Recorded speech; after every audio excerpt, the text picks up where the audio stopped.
सहनौ भुनक्तु सह वीर्यं करवावहै तेजस्विनावधीतमस्तु मा विद्विषावहै। ॐ शान्ति शान्ति शान्तिः। शङ्करं शङ्कराचार्यं केशवं बादरायणं सूत्रभाष्य कृतौ वन्दे भगवन्तौ पुनः पुनः। ईश्वरो गुरुरात्मेति मूर्तिभेदविभागिने व्योमवद्व्याप्तदेहाय दक्षिणामूर्तये नमः। ॐ शान्ति शान्ति शान्तिः।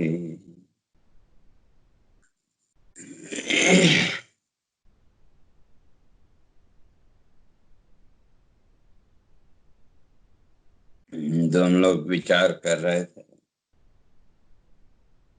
तो भगवान इस बात को स्पष्ट करके आए थे कि जिसने आत्मा के वास्तविकता को, आत्मा के स्वरूप को जान लिया, कम घातयति हन्तिकम्, अर्थात फिर वो जन्म मृत्यु का जो भाव है, जन्म मृत्यु का जो बंधन है, इस जन्म मृत्यु के बंधन से, कर्मों के बंधन से ऊपर उठ जाता है। क्योंकि जो आत्मा है वो नित्य है। उसके लिए स्पष्ट करके आए थे कि जो शरीर आदि हैं, जितने भी संसार का दृश्य है, ये सब समय के साथ एक न एक दिन नष्ट होने वाले हैं। और परिवर्तन प्रकृति का नियम है। लेकिन जो आत्मा है, जो इन सब का विटनेस है, उसमें किसी भी प्रकार का कोई परिवर्तन संभव नहीं है। और जहां तक शरीर की बात है, तो शरीर तो वस्त्र की तरह है। एक शरीर की आयु पूरी हुई तो जो जीवात्मा कहें या देही कह लें, तो उसने फिर नए शरीर को धारण कर लिया। और नए शरीर को धारण करने की जो प्रक्रिया है, उसको भगवान आगे जाके स्पष्ट करेंगे कि यम यम वापि स्मरन् भावं त्यजत्यन्ते कलेवरम् तम तमेवेति कौन्तेय सदा तद्भाव भावितः। तो भगवान इस बात को स्पष्ट करते हैं, इस शरीर का त्याग करते समय जो स्मृति होगी, यह शरीर का त्याग करते समय जो संकल्प होगा, उस संकल्प के अनुसार फिर नए शरीर की प्राप्ति। यम यम वापि स्मरण भाव, और वो जो भाव है, वो भाव आएगा कौन सा अंतिम समय में? भगवान कहते हैं सदा तद्भाव भाविता। जीवन भर जिस भाव को लेकर के हम चले होंगे, तो वही भाव उस अंतिम क्षण में सामने आएगा। और वो भाव कौन सा होना चाहिए? वो है सात्विक भाव, ईश्वर भाव या आत्म भाव कहते हैं। क्योंकि जो संसार भाव है, इसका चिंतन करें या न करें, तो ये रजोगुण और तमोगुण की वृत्तियां ये तो निरंतर चल रही, और जो भाव आपके चित्त में दृढ़ होगा तो उसमें वही भाव सामने आएगा। तो उस भाव के अनुसार फिर व्यक्ति की तीन चीजें निश्चित, जाति आयु भोगा। जाति का अर्थ जन्म कहाँ होगा, कितनी आयु होगी, और जीवन में क्या क्या सुख दुख भोग भोगने होंगे। ये तीन चीजों का जैसे ही निश्चय हुआ तो ये जीवात्मा जो है तो अपने पूर्व शरीर का त्याग करके नए शरीर को पकड़ लेता है। तो कहने का अर्थ है कि ये जो शरीर है, शरीर तो नाशवान है, इसको तो आज नहीं तो कल नष्ट होना ही है। लेकिन इस शरीर को चलाने वाला जो तत्व तो यहाँ जीवात्मा कह लें या सूक्ष्म शरीर कह लें, और वो जो सूक्ष्म शरीर है उसकी पहले चर्चा करके आए थे, तो मोबाइल के सिम कार्ड की तरह उसको मान लो। तो जितनी भी गति है, जो भी हम लोग मानते हैं परलोक आदि, स्वर्ग नरक आदि, जो भी गति है वो किसकी, वो उस जीवात्मा की या उस सूक्ष्म शरीर की ही गति है। क्योंकि जो शुद्ध आत्मा है उसमें तो किसी प्रकार की कोई गति है नहीं।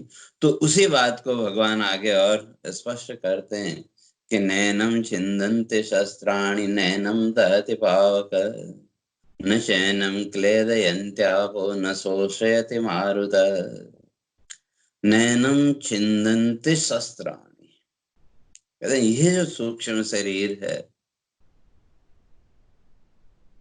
ये जो देही है, इसका इन शस्त्र आदि के द्वारा नाश संभव नहीं है। जैसे मैंने पहले भी चर्चा की थी कि जो मोबाइल है, मोबाइल को एक समय के बाद आपने चेंज किया, लेकिन जो सिम कार्ड है, सिम कार्ड तो वही का वही है कि नहीं, और उस सिम कार्ड में जो भी डाटा आपने सेव करके रखा है वो सारा का सारा डाटा जैसे ही आप उस सिम कार्ड को नए मोबाइल में आप डालेंगे और उस नए मोबाइल का बटन ऑन किया तो सारा का सारा डाटा आपको वहां मिलता है कि नहीं। तो बस इसी तरह से इस शरीर का त्याग करके जब ये सूक्ष्म शरीर आगे बढ़ा, अब सूक्ष्म शरीर कहें या जीवात्मा कह लें, तो वो अपने साथ रंगते संपरिश्रक्तः, ब्रह्मसूत्र में इस बात को स्पष्ट किया, संपरिश्रक्तः, कॉम्पैक्ट फॉर्म। इन पांच भूतों के संस्कार कहें या इस संसार के कर्म संस्कार, जो भी संकल्प किए, जो भी वृत्तियां हमने जोड़ी, वो सारे संस्कारों को ये साथ में लेके यहाँ से जाता है। और कैसे, तो एकदम कॉम्पैक्ट फॉर्म। और अंतिम क्षण में जो संकल्प किया, जैसा संकल्प किया या जैसी वो मनोवृत्ति रही, उस वृत्ति के अनुसार फिर उसकी उस लोक और उस शरीर की और उसकी गति हुई। तो शरीर तो नष्ट हो गया, लेकिन जिसको हम मैं कह रहे हैं वो मैं नष्ट होने वाला वो नहीं है। क्योंकि सूक्ष्म शरीर में वो सब संस्कार, और उस सूक्ष्म शरीर का काम, या जैसे आपके मोबाइल का जो सिम है तो वो भी क्या करता है, जो सिग्नल है, जिस कंपनी का भी आपका सिम है, आसपास जो भी सिग्नल है, उस सिम कार्ड ने क्या किया, उस सिग्नल को पकड़ा और आगे फेंक। बस वही काम हमारा जो सूक्ष्म शरीर है वो भी वही करता है। उसने उस आत्मा के सिग्नल को पकड़ा इस शरीर के माध्यम से, और फिर उसी सिग्नल को इन इंद्रियों के माध्यम से इस संसार में उसको भेज दिया। तो हमारा संसार शुरू हो गया। सुबह से लेकर के शाम तक का, जन्म से लेकर के मृत्यु तक का हमारा जितना भी संसार है वो उस सिग्नल पर ही चल रहा है। तो वो जो सिग्नल है वो भी अविनाशी, और ये जो बीच में मैं का भाव, तो ये भी अविनाशी है। तो इसको शस्त्र आदि के द्वारा नष्ट नहीं किया जा सकता। और जब तक सूक्ष्म शरीर है, शास्त्र इस बात को स्पष्ट करता है कि जब तक सूक्ष्म शरीर है तो वो अपने लिए कोई न कोई स्थूल शरीर ढूंढ ही लेगा। और जहां तक सूक्ष्म शरीर या जीवात्मा की बात करें, तो ये जो जीवात्मा जिसको लेकर के हम मैं कह रहे हैं, तो ये प्रतिबिंब मात्र। इसलिए जो भी संसार भाव है, इसके लिए शास्त्रकारों ने स्पष्ट किया,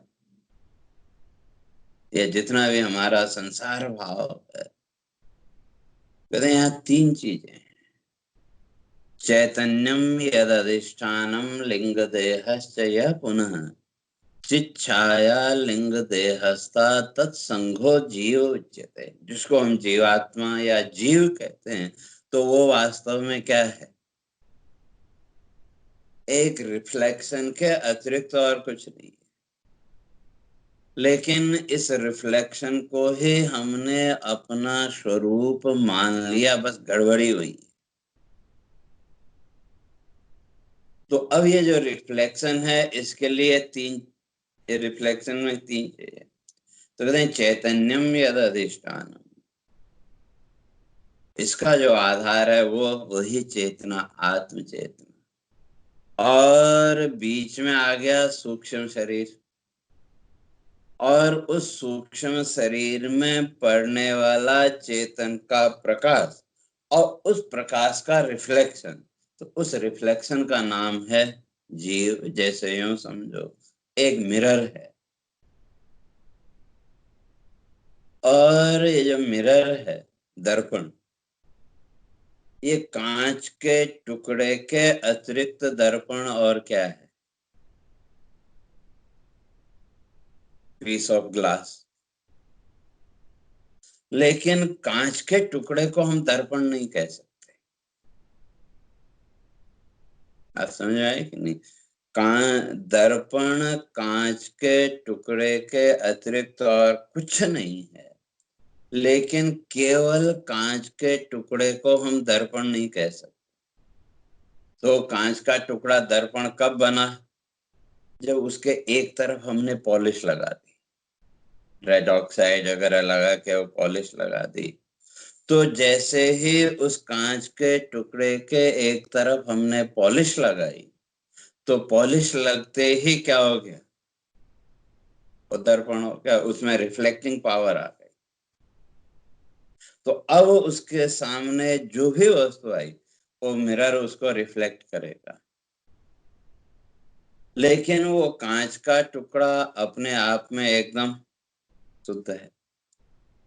तो अब जब वो रिफ्लेक्ट हुआ, तो अब वो जो कांच का टुकड़ा है उसको आपने लिया, सनलाइट है, उसके सामने करके उसको थोड़ा सा टेढ़ा आपने किया, तो वो जो आपका मिरर है उसमें जो प्रकाश की किरणें पड़ी, जो लाइट पड़ी, वो वहां से रिफ्लेक्ट होके सामने दीवार पर पड़ी। तो अब दीवार पर कितनी लाइट? दो तरह की। एक बिना किसी प्रोजेक्शन के, बिना किसी उपाधि के शुद्ध प्रकाश, और दूसरा उस मिरर के द्वारा रिफ्लेक्टेड लाइट। तो अब जैसा मिरर होगा गोल चौकोर, वो लाइट भी वैसे ही दिखेगी। बस ये जो रिफ्लेक्टेड लाइट है, शास्त्रकार कहते हैं ये जीव है, इसी का नाम जीव। तो बीच में मीडिएटर बन गया हमारा सूक्ष्म शरीर, शटल बॉडी। तो इसी तरह से यहाँ जीवन में भी जब तक बीच में वो मीडिएटर सूक्ष्म शरीर है, तो तब तक संसार भाव चलेगा। और यहाँ वो जो मीडिएटर, वो जो मिरर, वो सूक्ष्म शरीर, तो वो क्या है? तो उसमें है 17 तत्व, 5 ज्ञानेंद्रिय, 5 कर्मेंद्रिय, 5 प्राण, मन और बुद्धि। अब मन बुद्धि क्या है? मन कह लें। तो आपका जो मन है ये अपने आप में एकदम शुद्ध है, और इस मन के पीछे जब ये 15 तत्वों की पॉलिश लगी, तो आपका जो मन है वही क्या बन गया? वही हो गया सूक्ष्म शरीर। अब वहां वो जैसी पॉलिश होगी, रिफ्लेक्शन वैसा ही। अब उसी रिफ्लेक्शन को हमने अपना स्वरूप मान लिया। तो अब जो मिरर है, कांच का टुकड़ा जो है, उसके लिए एक फ्रेम भी बनाना पड़ेगा कि नहीं? चाहे वो कांच का टुकड़ा गोल हो, आयताकार हो, स्क्वायर में हो, षटकोण हो, जैसा भी है, तो उसके लिए एक फ्रेम भी हमको चाहिए। अब वो फ्रेम आपने किसी मेटल का बनाया, किसी लकड़ी का बनाया, या किसी कपड़े का बनाया, वो आपके ऊपर है, लेकिन फ्रेम तो चाहिए। तो उस सूक्ष्म शरीर का जो फ्रेम है, वो फ्रेम ही है ये रफ बॉडी। और फ्रेम टूटने पर भी मिरर तो वही रहा। मिरर के लिए फिर हमने नया फ्रेम बना लिया। पर इसी तरह से जो ये जन्म मृत्यु की जो प्रक्रिया है, वो भी वही। लेकिन जो सत्ता है, उसका तो कभी नाश नहीं हुआ। ये जो सूक्ष्म शरीर है, ये जो मिरर है, अब इस मिरर के पीछे जो पॉलिश लगी है, उस पॉलिश को हटाना। और जैसे जैसे वो पॉलिश हटती जाएगी, तो जो साधक है उसको अपने स्वरूप का बोध होता जाएगा। तो किस रूप में? तो वही कहते हैं, नैनम चिंदन्ति सहस्राणि न चैन नैनम दहति पावक। तो इसको न तो शस्त्रों के द्वारा नष्ट किया जा सकता है, न दहति पावक, अग्नि भी इसको जला नहीं सकती। न चैनम क्लेदयन्त्यापो, जल के द्वारा इसको गीला भी नहीं किया जा सकता, और वायु के द्वारा इसको सुखाया भी नहीं जा सकता। क्यों? निरवयवत्वात्, इसमें किसी प्रकार का अवयव अवयवी भाव है, उसमें किसी प्रकार का अंशांशी भाव नहीं है, इसमें किसी प्रकार के पाठ नहीं है, किसी प्रकार का कोई विकार नहीं है। क्योंकि संसार में जितने भी दृश्य पदार्थ हैं, जो कुछ भी हमको संसार में दिख रहा है, तो उसमें तो हमको 3 भेद देखने को मिलेंगे, सजातीय, विजातीय और स्वगत भेद। संसार के जितने भी दृश्य हैं, जो कुछ भी संसार में आपको दृश्य दिख रहे हैं, उसमें ये 3 भेद हैं। सबसे पहला है स्वगत भेद। आपका शरीर है, इस शरीर के अलग अलग पार्ट, हाथ पैर नाक कान आदि सब अलग अलग पार्ट हैं, और इन सारे पार्टों का जो एक कॉम्बिनेशन है, उसी को तो हमने शरीर का। शरीर एक है, लेकिन शरीर एक होते हुए भी ये इसके अलग अलग भेद हैं कि नहीं। आप हाथ को शरीर नहीं कह सकते, पैर को शरीर नहीं कह सकते, आंख को शरीर नहीं कह सकते, नाक को शरीर नहीं कह सकते, लेकिन सबका मिला हुआ जो रूप है उसका नाम शरीर। तो शरीर एक होने पर भी इसी शरीर के हाथ पैर नाक कान आदि अलग अलग भेद हैं कि नहीं? तो ये हुआ स्वगत भेद। और सजाति भेद मनुष्य है, तो सजाति मनुष्य जाति मनुष्य का रूप है, लेकिन फिर भी उसमें स्त्री पुरुष का भेद है कि नहीं। तो ये दोनों एक ही जाति हैं, तो ये सजातीय भेद। और विजाति मनुष्य और पशु पक्षी आदि शरीर सब है, लेकिन उनकी जाति अलग। तो संसार में जितने भी पदार्थ हमको दिख रहे हैं, तो उन सब में तो ये तीन भेद हमको देखने को मिलेंगे।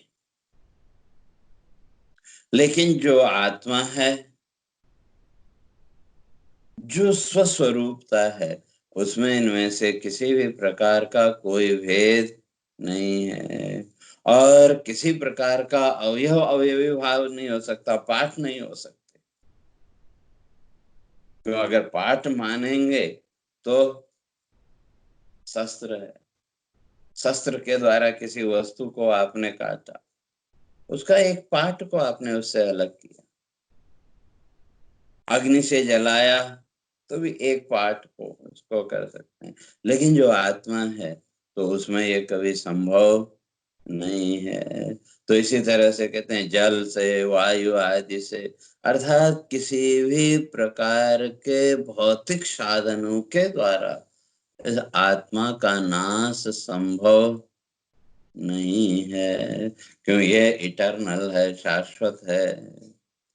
तो इसका अर्थ क्या निकला, तो आगे इसी बात को स्पष्ट करते हैं। अच्छेद्योयम अदाह्योयम अक्लेद्यो अशोष्य एव च। इसलिए इसका नाश भी संभव नहीं, इसको जलाना भी संभव नहीं, इसको गीला करना या इसको सुखाना भी संभव नहीं है। तो क्यों कहते हैं नित्य सर्वगतः स्थाणु अचलोयम सनातन। ये जो तत्व है ये तो क्या है, नित्य सर्वगतः, ये तो नित्य है। नित्य का अर्थ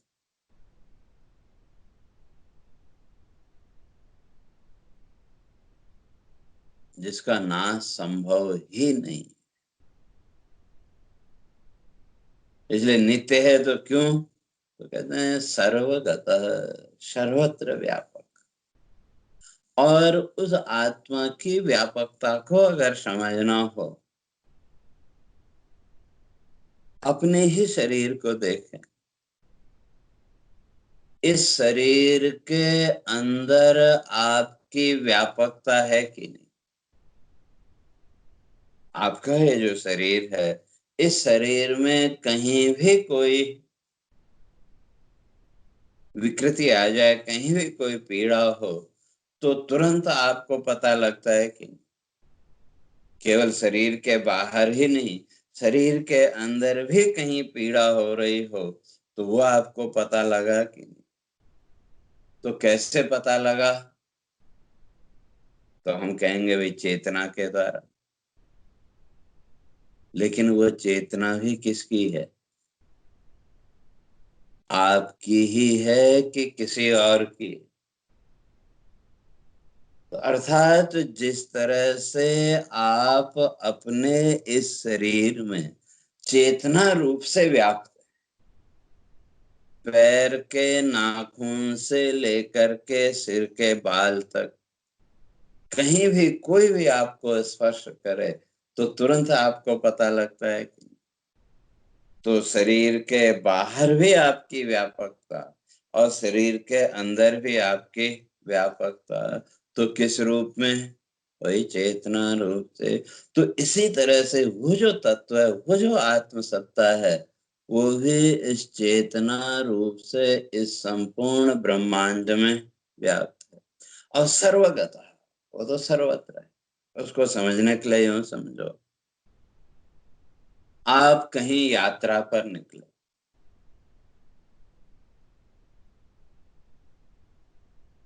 और आपने, अगर आप इंडिया में हैं तो किसी ट्रेन की टिकट बुक कराई, ओवरनाइट जर्नी है, या कहीं बाहर भी जाना है, किसी दूसरी कंट्री में जाना है, आपने फ्लाइट की टिकट बुक कराई और आप फ्लाइट में गए, बैठे, और बैठते ही जैसे फ्लाइट चली तो उसके बाद आप सो गए आराम से, और 5-6 घंटे बाद जहां भी आपको जाना था वहां जैसे ही आप पहुंचे आपकी आंख खुली। आंख खुलने के बाद आपका जो अपने होने का अनुभव था, आपकी जो सेल्फ एग्जिस्टेंस की जो फीलिंग थी, उसमें कोई चेंज आया क्या? उसमें कोई चेंज नहीं आया। लेकिन 5-6 घंटे, चाहे वो फ्लाइट हो, ट्रेन हो, जो भी हो, उसमें आप सोते रहे, बीच में क्या हुआ क्या नहीं हुआ आपको कुछ पता लगा क्या? तो अब देश बदल गया, वहां की सिचुएशन से बदल गई, समय भी बदल गया, लेकिन ये सब बदलने पर भी आपका जो सेल्फ एक्सपीरियंस है, आपकी जो सेल्फ एग्जिस्टेंस की अनुभूति है, वो बदली क्या? वो नहीं बदली। तो क्यों? केवल किसी एक देश में ही नहीं, इस पूरे ब्रह्मांड में आप कहीं भी चले जाएं, आपका जो अपने होने का अनुभव है, सेल्फ एग्जिस्टेंस की जो अनुभूति है, उसमें किसी प्रकार का कोई बदलाव, कोई परिवर्तन आया क्या? देश काल परिस्थितियां सब बदल गई, लेकिन आपका जो सेल्फ एग्जिस्टेंस का अनुभव था वो नहीं बदला। तो क्यों? वो आत्मा की व्यापकता, सर्वगत, वो व्यापक है। जैसे वही समझो, मोबाइल आपका, आपको रात को ट्रेन में बैठे और सो गए, और आपने अपने मोबाइल को क्या किया, स्विच ऑफ कर दिया, और सुबह जहां भी आपको जाना था वहां जैसे ही आप पहुंचे, आपने जैसे ही उस मोबाइल का स्विच ऑन किया, वो सारा डाटा, वो सिग्नल आदि सब आपको दिखने लगा कि नहीं? तो बस इसी तरह से जो आत्म सत्ता है, वो आत्म सत्ता भी क्या है? कहते हैं नित्य है, सर्वगत है, वो नित्य है और सर्वगत है, सर्वत्र व्यापक है। तो अब वो आत्मसत्ता किस तरह से व्यापक है? शास्त्र कहते हैं भाई आत्मा व्यापक है, अजर अमर है। हमने मान तो लिया, शास्त्र कहता है इसलिए मान तो लिया, लेकिन हम उसको एक्सेप्ट नहीं कर पाए।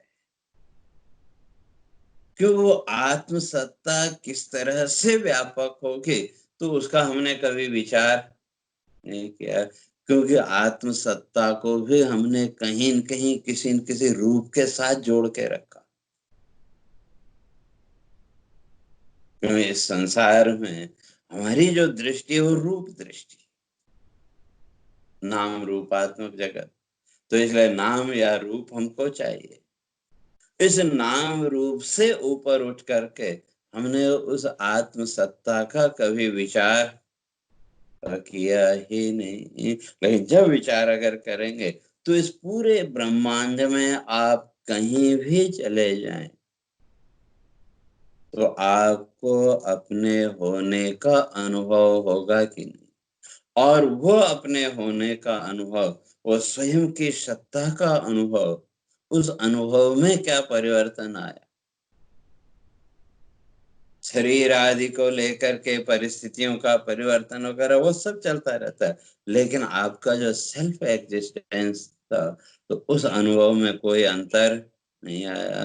तो इसलिए कहते हैं नित्य सर्वगतः, वो जो आत्मसत्ता है वो नित्य है और सर्वगत। कहीं भी आप चले जाएं, अंतरिक्ष में आप चले जाएं, मंगल पे चले जाएं, किसी भी ग्रह पर आप चले जाएं, या पृथ्वी में रहें या किसी भी देश में आप चले जाएं, लेकिन आपका सेल्फ एग्जिस्टेंस का जो अनुभव है वो बदलने वाला नहीं। तो क्यों? कि वो जो आत्मसत्ता है वो प्रकाश रूप से, वो तरंग रूप से कहें, या उस चेतना रूप से इस संपूर्ण ब्रह्मांड में वो व्याप्त है। तो इसलिए हमारा जो सूक्ष्म शरीर है वो क्या कर रहा है? उसने उस चेतना को पकड़ा और ईश्वर का काम किया और उसको फिर इन इंद्रियों के माध्यम से इस संसार में फैला दिया। लेकिन हम उस जगत प्रवृत्ति को ही अपना स्वरूप मान बैठे। तो इसलिए कहते हैं वो नित्य है, सर्वगत है, सर्वत्र व्यापक है और स्थाणु, और स्थाणु, स्थाणु है ना स्थिर। स्थाणु को ऐसे हिंदी में बोलते हैं ठूंठ। कोई बहुत पुराना जंगल हो, कोई पेड़ पे कट गया तो उसकी जड़ का थोड़ा सा भाग वो एक जगह स्थिर। तो इसी तरह से वो जो आत्म सत्ता है वो जब से संपूर्ण ब्रह्मांड में जब व्याप्त है तो वो क्या है? स्थान, वो स्थिर है, उसमें किसी प्रकार की कोई गति आदि नहीं है, इसलिए अचल है। तो वो क्या है? अचल, उसमें किसी प्रकार की कोई गति नहीं।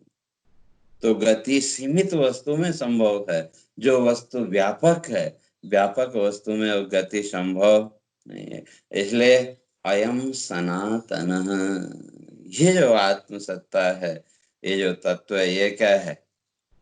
सनातन, यह सनातन है। और सनातन का सत एव आयतनम यस्य।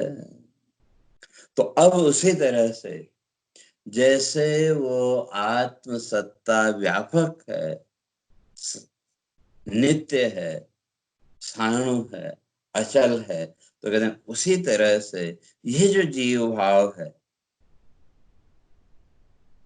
जिसको लेकर के हमने मान लिया कि वे मैं मर जाऊंगा या ये मर जाएंगे, जन्मने मरने का जो भाव, ये जन्म मृत्यु के भाव तो नाशवान। लेकिन जो ये जन्म मृत्यु मान करके बैठा है, उसका अपना आत्म भाव, वो आत्म भाव का आधार क्या है? सनातन सदैव आयतन। वो जो परम सत्ता है, वो जो परम सत्य है, वो सत्य ही इसका आधार है। अर्थात अगर वो परम सत्य नहीं होता तो ये संसार भाव भी नहीं रहता। जैसे मैंने पहले भी कहा था कि इस संपूर्ण संसार के ज्ञान से पहले हमें अपने होने का ज्ञान चाहिए कि नहीं? अगर हमको स्वसत्ता का बोध न हो तो संसार की किसी भी वस्तु का बोध संभव नहीं है। तो जिस तरह से ये संपूर्ण जगत का हमारा जो व्यवहार, सुबह से लेकर के शाम तक का जो व्यवहार है, उस व्यवहार का आधार कौन है? हमारा स्वयं का सत्ता बोध। और ये सत्ता बोध एक रूप है, इसमें परिवर्तन नहीं है। लेकिन संसार की जो मान्यताएं, संसार के जो भाव हैं, वो समय के साथ बदलते गए। तो इस तरह से जिसने इस आत्मा की नित्यता को जान लिया कि इस आत्मा में तो किसी प्रकार का कोई परिवर्तन संभव है नहीं, और जितना भी दृश्य प्रपंच है, परिवर्तन इसकी नियति है, ये तो बदलने वाला है। कितना भी आप इसको बचा के रखने की कोशिश करें तो इसमें तो परिवर्तन आएगा, ये प्रकृति का नियम है। लेकिन इन सारे परिवर्तनों को जो देखने वाला है, अब चाहे उसको आप मैं कहें या आत्मा कहें, वो नित्य। जिस दिन ये बोध हो गया, जिस दिन ये जान लिया, तो भगवान आगे कहते हैं नानुशोचितम्, तो फिर इस संसार की चिंताओं से वो मुक्त हो जाएगा। इसलिए केवल कहना नहीं, बल्कि जब उसका अनुभूति हुई, स्वयं की नित्यता और संसार की अनित्यता की जब अनुभूति हुई, तो वो अनुभूति साधक को इस संसार की चिंताओं से मुक्त कर देगी। तो कैसे, तो उसी बात को आगे भगवान कहते हैं, अव्यक्तोऽयम् अचिन्त्योऽयम् अविकार्योऽयम् उच्यते। तो ये जो तत्व है, ये अव्यक्त है, अचिंत्य है, अविकारी है। इस प्रकार से जिसने जान लिया, तो नानु सोचितुम अर्हसि, तो वो फिर इस संसार की चिंताओं से, संसार के शोक मोह के भाव से ऊपर उड़ जाता है। तो इसलिए भगवान कहते हैं कि भाई ये समझने के बाद फिर ये चिंता उचित नहीं है कि भाई ये योद्धा मारे जाएंगे, मरेंगे, तो फिर ऐसा होगा, ये होगा, वो होगा। भगवान कहते हैं वो व्यर्थ की चिंताओं के लिए फिर कोई स्थान साधक के जीवन में नहीं रहेगा।